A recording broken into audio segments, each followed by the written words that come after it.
So once you connect the scanner, turn on the ignition, then you want to select your make and model. If you're using a generic OBD2 scanner, you're gonna just only have one option to read codes.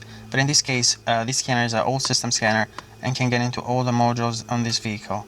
You can see from air, transmission, airbag, keyless entry, air conditioning, etc. But we're diagnosing the check engine light. So the module, the control module you want to enter is the engine control module.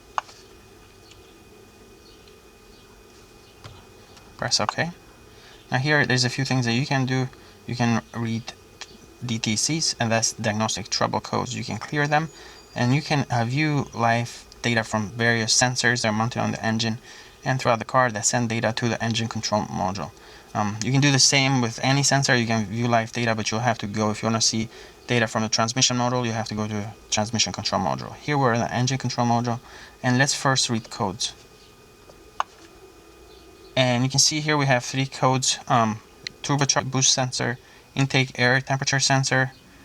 That is the same sensor as triggered those both codes. So usually you want to start with one fault code that's active, address that, and then move to the next if the next code has not changed from active to passive. You can see down here the ignition coil A is a passive fault code. So we had an issue with the ignition coil. We replaced it, and now the code is stored in memory, but it has changed from passive to active to passive.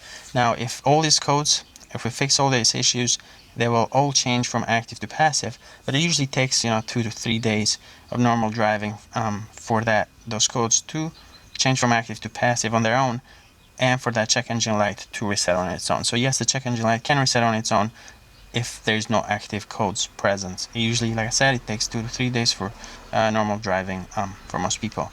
But in this case, these 2 are still active.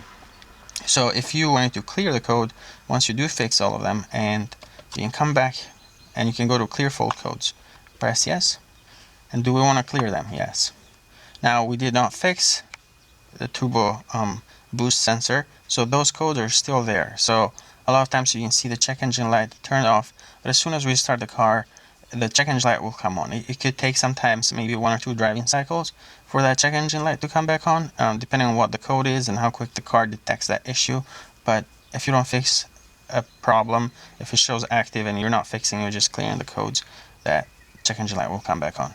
And let's look at viewing live sensor data.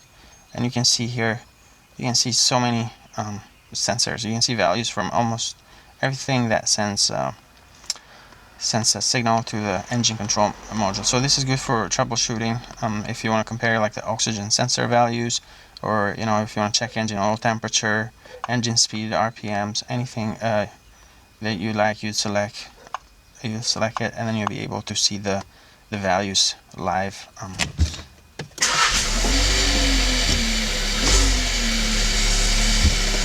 So these are just a few that we selected, but you can see they are displaying.